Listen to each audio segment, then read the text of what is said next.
Olá, meu querido, olá, minha querida. Sejam todos muito bem-vindos ao nosso canal Universo da Mulher. Aqui é sua amiga e sua irmã Anita Castro e nós estamos começando mais uma partilha do ESG, Estudo Sistematizado da Doutrina Espírita. Hoje, a nossa aula é a de número 37 e nós vamos estudar sobre o politeísmo, tendo como objetivo específico refletir sobre o papel do politeísmo na evolução do pensamento religioso. Mas antes de nós iniciarmos, como eu sempre faço, convido a todos vocês para que não esqueçam de curtir aqui o nosso material, porque quando nós curtimos os vídeos aqui, o algoritmo do YouTube entende que esse material é bom e partilha com outras pessoas, que é o que nós desejamos, não é mesmo? É partilhar o bem e todas as bênçãos que nós temos recebido através dos nossos estudos maravilhosos, que têm nos feito tão bem. Então, nós vamos agora à nossa leitura e, posteriormente, como eu sempre faço, eu teço breves comentários. A ideia politeísta no contexto da evolução do pensamento religioso. A história religiosa classifica a religião em politeísta e monoteísta. Politeísmo é o sistema ou crença em vários deuses. O monoteísmo aceita apenas um Deus, Criador Supremo de todos os seres e coisas do universo. As manifestações politeístas apresentam algumas das seguintes características. Mitológica. Conjunto de mitos de determinado povo.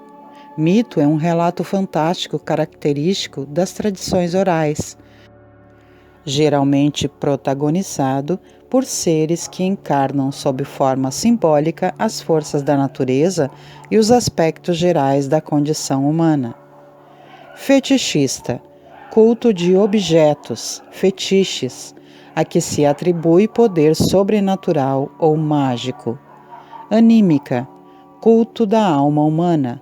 Os defensores da teoria animista afirmam que a religião não começou pela mitologia nem pela adoração de objetos, fetichismo, mas pelo culto da alma.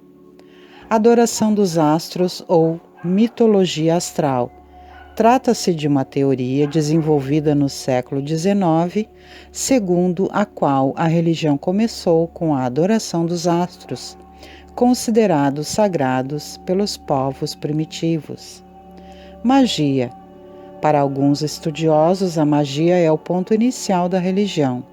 Para outros, a magia antecede a manifestação religiosa. Manismo.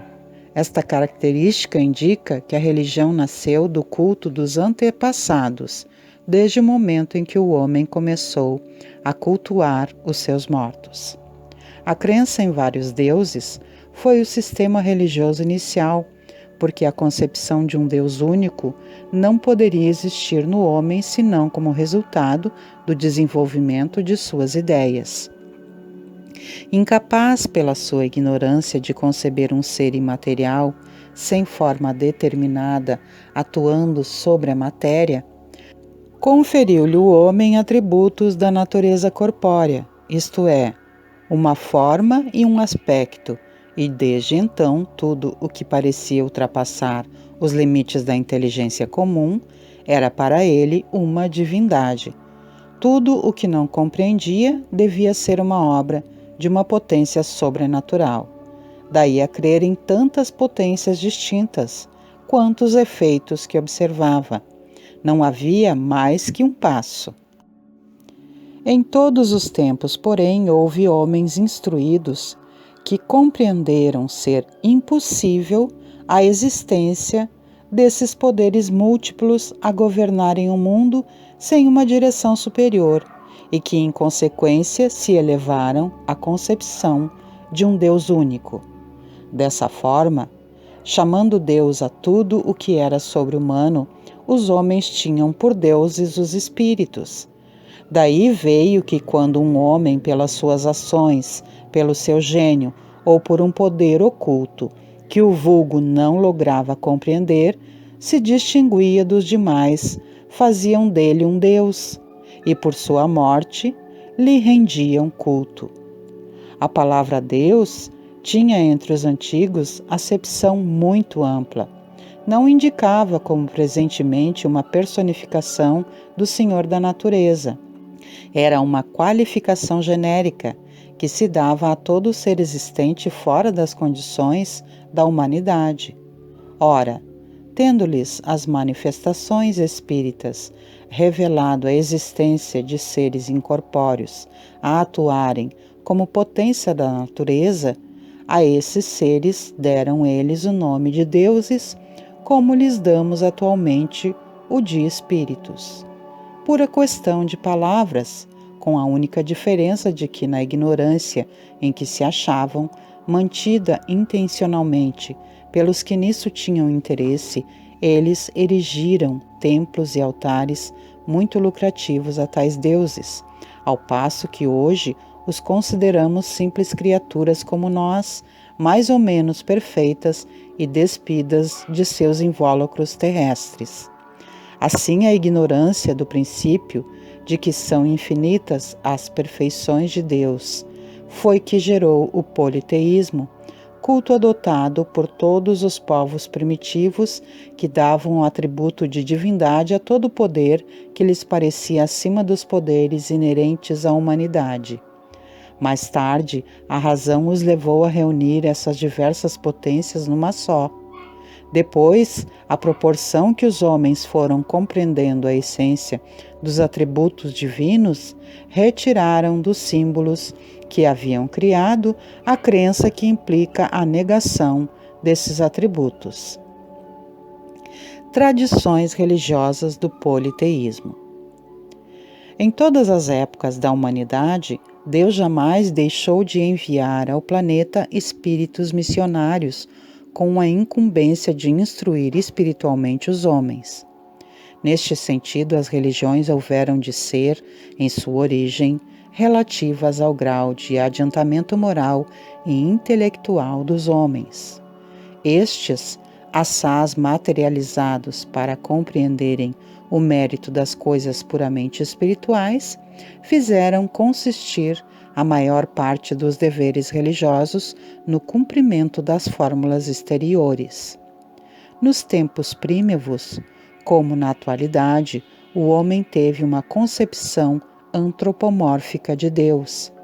Nos períodos primários da civilização, como preponderavam as leis da força bruta e a humanidade era uma aglomeração de seres que nasciam da brutalidade e da aspereza, que apenas conheciam os instintos nas suas manifestações, a adoração aos seres invisíveis, que personificavam os seus deuses, era feita de sacrifícios inadmissíveis. De forma abrangente, vamos encontrar, historicamente, as concepções mais remotas da organização religiosa na civilização chinesa, nas tradições da Índia védica e bramânica, de onde também se irradiaram as primeiras lições do budismo no Antigo Egito, com os mistérios do culto dos mortos, na civilização resplandecente dos faraós, na Grécia com os ensinamentos órficos e com a simbologia mitológica, existindo já grandes mestres, isolados intelectualmente das massas, a quem ofereciam os seus ensinos exóticos, conservando o seu saber de iniciados no círculo restrito daqueles que os poderiam compreender devidamente. Vemos então que os habitantes do planeta concebiam a religião de forma politeísta e antropomórfica, identificando em cada deus reverenciado qualidades supra-humanas.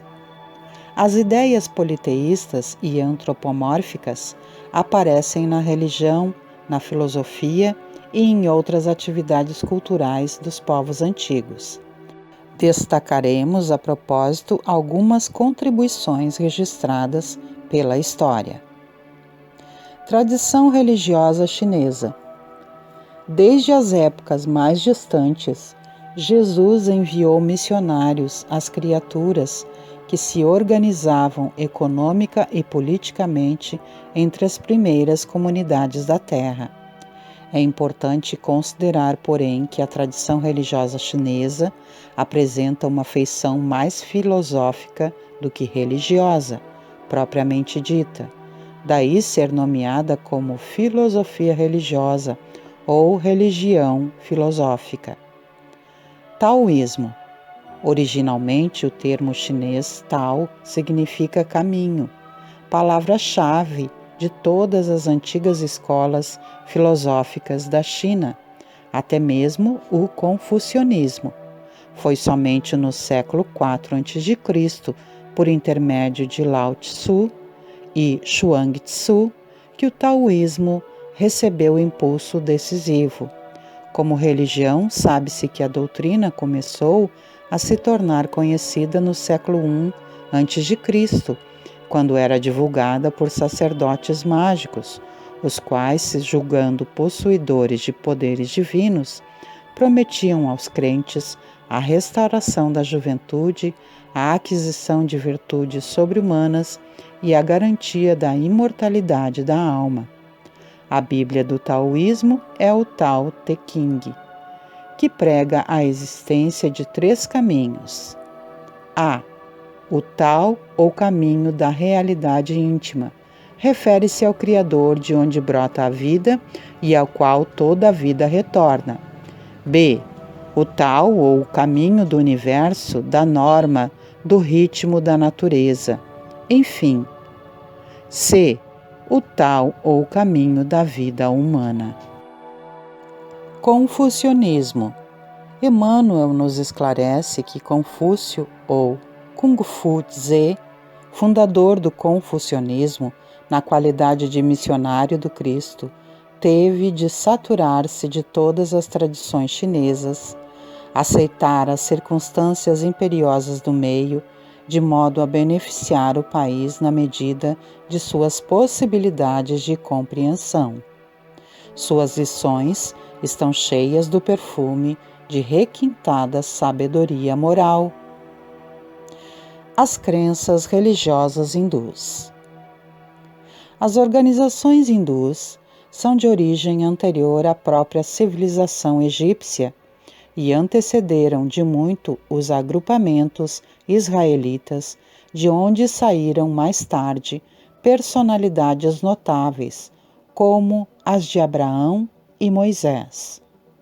As almas exiladas naquela parte do Oriente muito haviam recebido da misericórdia do Cristo, de cuja palavra de amor e de cuja figura luminosa guardaram as mais comovedoras recordações trazidas na beleza dos Vedas e nos Upanishads. Foram elas as primeiras vozes da filosofia e da religião no mundo terrestre, como provindo de uma raça de profetas, de mestres iniciados, em cujas tradições iam beber a verdade os homens e os povos do porvir, salientando-se que também as suas escolas de pensamento guardavam os mistérios iniciáticos com as mais sagradas tradições de respeito. Brahmanismo. Durante a época védica, na vasta solidão dos bosques, nas margens dos rios e lagos, anacoretas ou rishis passavam os dias no retiro. Intérpretes da ciência oculta, da doutrina secreta dos Vedas, eles desenvolveram misteriosos poderes transmitidos de século em século, de que gozam ainda os faquires e os yogis.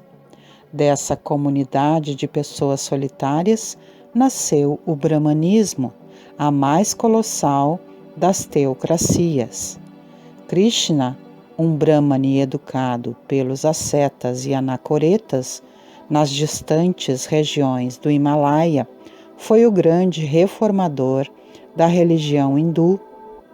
Renovou as doutrinas védicas, apoiando-se nas ideias da Trindade Universal, mais tarde renascida na Trindade Católica, da imortalidade da alma e dos renascimentos sucessivos. Se considerarmos o brahmanismo somente pelas fórmulas ritualísticas, por suas prescrições ingênuas, cerimonial pomposo, ritos complicados, fábulas e imagens, seremos levados a nele não ver mais que um acervo de superstições. Seria, porém, erro julgá-lo unicamente pelas suas aparências exteriores. No brahmanismo, como em todas as religiões antigas, cumpre distinguir duas coisas: a. o culto e o ensino vulgar. Manifestações exotéricas, repletos de fantasia e simbolismos que tanto cativam o povo. Lembrando que exotéricas com X significa ser culto exterior, manifestação exterior. Ok, queridos? Continuando a leitura, então. A esta ordem de ideias liga-se o dogma da metempsicose ou renascimento das almas culpadas em corpos de animais, insetos ou plantas. B. O ensino secreto, esotérico, ou seja, aqui esotérico com S, que significa aquilo que vem do interior, ok? Que fornece explicações sobre a alma, seus destinos e sobre as leis divinas universais. Hinduísmo. Esta religião tem origem no sincretismo dos ensinamentos védicos. Prega a existência de um número significativo de deuses, embora considere Brahma o primeiro grande deus, de onde provém outros milhares de deuses. O hinduísmo acredita na reencarnação. A alma pode passar de um corpo para outro, aperfeiçoando-se, ou melhor, aquele que praticou boas ações renasce após a morte noutra forma superior, ou terá, em caso contrário, que renascer inúmeras vezes para alcançar a moksha, espécie de libertação das novas reencarnações, porque nascer outra vez é ter outro sofrimento. Para os hinduístas, existe uma lei fatal, a lei do karma, que governa o destino dos seres humanos.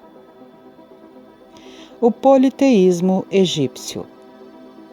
Nos círculos esotéricos, onde pontificava a palavra esclarecida dos grandes mestres de então, sabia-se da existência do Deus único e absoluto, Pai de todas as criaturas e providência de todos os seres. Desse ambiente reservado de ensinamentos ocultos, partiu então a ideia politeísta dos numerosos deuses, que seriam os senhores da terra e do céu, do homem e da natureza. As massas populares requeriam esse politeísmo simbólico nas grandes festividades exteriores da religião. Já os sacerdotes da época conheciam essa fraqueza das almas jovens de todos os tempos, satisfazendo-as com as expressões exotéricas de suas lições sublimadas. Dessa ideia de homenagem às forças invisíveis que controlam os fenômenos naturais, classificando-as para o espírito das massas na categoria dos deuses, é que nasceu a mitologia da Grécia, ao perfume das árvores e ao som das flautas dos pastores, em contato permanente com a natureza. A mitologia grega e os cânticos órficos. A palavra mitologia vem de mito, cujo significado abriga a noção de narrativa tradicional de conteúdo religioso.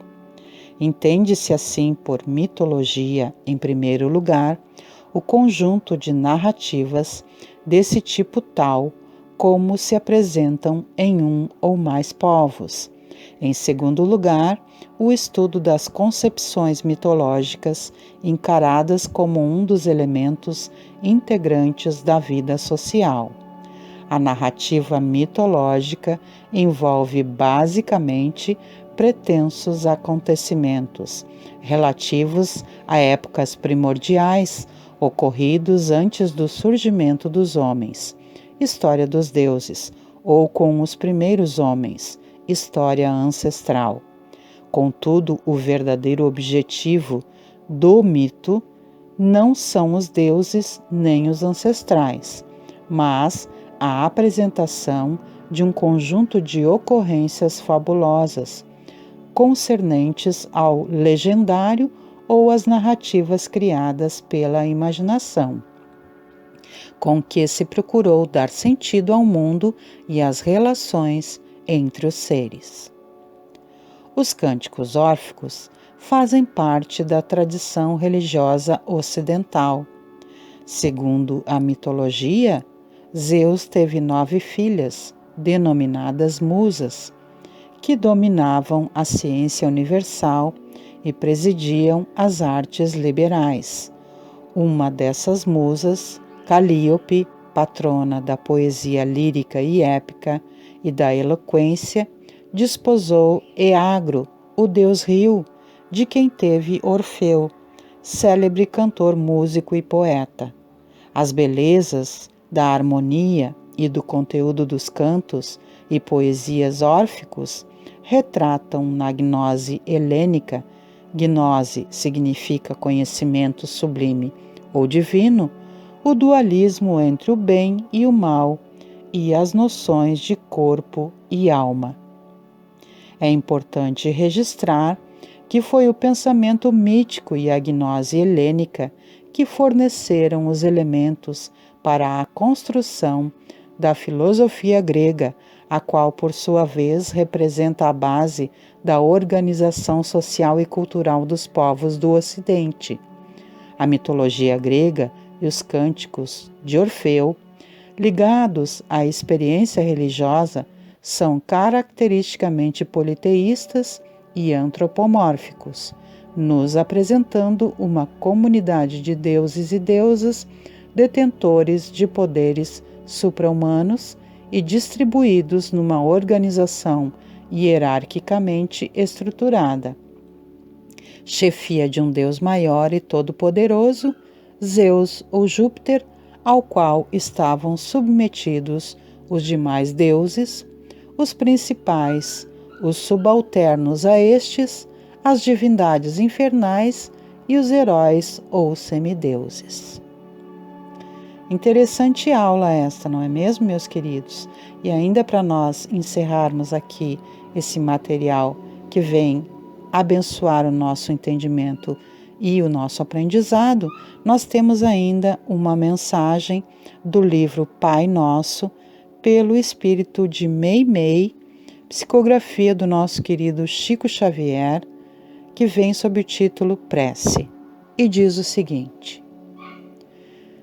Senhor, ensina-nos a oferecer-te o coração puro e o pensamento elevado na oração. Ajuda-nos a pedir em teu nome para que a força de nossos desejos não perturbe a execução de teus desígnios. Ampara-nos, a fim de que o nosso sentimento se harmonize com a tua vontade e que possamos, cada dia, ser instrumentos vivos e operosos da paz e do amor, do aperfeiçoamento e da alegria, de acordo com a tua lei. Assim seja. Linda prece para concluir essa aula, não é mesmo, meus queridos? Porque aqui Meimei faz uma oração, uma prece muito intensificada, pedindo a Deus, nosso Pai, nosso Senhor, que nos auxilie a não cairmos na nossa própria ignorância e pedindo auxílio para que nós nos harmonizemos com as suas leis. E nós vemos aqui então nessa aula sobre o politeísmo E vamos acompanhando aí as diversas manifestações politeístas, ou seja, da crença da humanidade em diversos deuses, porque devido à sua ainda não tão alta compreensão moral e também aos instintos que ainda eram muito fortes, havia aí esse entendimento de que tudo aquilo que não era humano seria sobrenatural e seriam manifestações de deuses, desde os astros, não é mesmo? Até outras questões, até mesmo na natureza, outros animais, outros seres. E depois, então, ali quando vem as questões da Grécia, nós vamos vendo aí, através dos vários sentimentos humanos, os deuses, não é? E até, inclusive, alguns deles tinham um nome desses sentimentos, não é? A deusa vingança, por exemplo, e assim por diante. Acompanhados todos de um grande Deus que governava todos eles, que seria Deus Zeus ou até mesmo Júpiter, né? Dependendo da localidade. Mas nós vamos vendo aí que isso tudo é uma questão de evolução do ser humano. E nós vimos também que em todos os tempos, Jesus, que é o governador da terra, enviou missionários para que, através dos tempos, todas as populações humanas recebessem as bênçãos divinas de que naquele momento podiam absorver algo, não é mesmo? Então, sempre houveram emissários divinos, mensageiros divinos entre nós, apesar do nosso entendimento ser um pouco mais parco, um pouco mais inocente na época, devido ainda à nossa evolução moral ser muito pequena no tempo. Mas, conforme nós fomos evoluindo, nós fomos compreendendo que existe um Deus abençoador e supremo que rege a todos nós, a todos os seres. Assim nós fomos evoluindo, mas essas manifestações ainda hoje são adoradas, não é? E isso vai depender da compreensão de cada ser humano. Como nós sabemos, todas as religiões são valorosas e dignas de serem respeitadas, mas também nós temos que ir estudando e aprendendo cada vez mais para que possamos ir evoluindo em todos os sentidos, não é mesmo? Então, assim, por isso nós vamos aqui cada dia mais e mais aprendendo com esse material maravilhoso que temos recebido aqui, que possamos tirar as reflexões para o nosso crescimento e para a nossa evolução como espíritos sempre eternos que somos, não é mesmo? Para que possamos, nos caminhos da nossa evolução, desenvolvermos um pouco mais o nosso ser. Assim, meus queridos, vamos encerrando a nossa aula de hoje, sem muitos comentários. Deixo esse material para sua reflexão, para nossa reflexão, e que não nos esqueçamos então que todas as segundas-feiras nós temos aqui às 19 horas o nosso ESG, Estudo Sistematizado da Doutrina Espírita. Todas as quartas-feiras às 21 horas nós temos o Evangelho no Lar, quando convidamos Jesus e toda a sua comitiva espiritual a vir abençoar os nossos lares. Todas as quintas-feiras às 18h30 nós temos aí os estudos da obra de André Luiz. E todas as sextas-feiras às 18 horas, a partir do momento do passe, sob direção da nossa querida amiga e benfeitora espiritual, Maria da Soledade, reunida com outros benfeitores espirituais, todos eles a serviço de Jesus, para nos ofertar o passe e a renovação das nossas energias. Assim sendo, com uma sincera e singela prece, me despeço de vocês, desejando que Deus, nosso Pai maior, que Jesus, nosso amigo e nosso mestre, que Maria Santíssima, nossa mãezinha muito amorosa, e que os nossos benfeitores espirituais continuem todos nos estimulando ao bem, e que nós Demos ouvido a esses convites tão amorosos, fazendo a nossa parte com dedicação, estudo, empenho e prática do bem que temos recebido, para que possamos continuar os nossos caminhos da vereda da evolução. E que assim seja. Deixo um grande beijo no coração de todos e me despeço. Até o nosso próximo encontro, meus queridos e minhas queridas. Que haja em nossos caminhos sempre muita paz e harmonia. Tchau, tchau.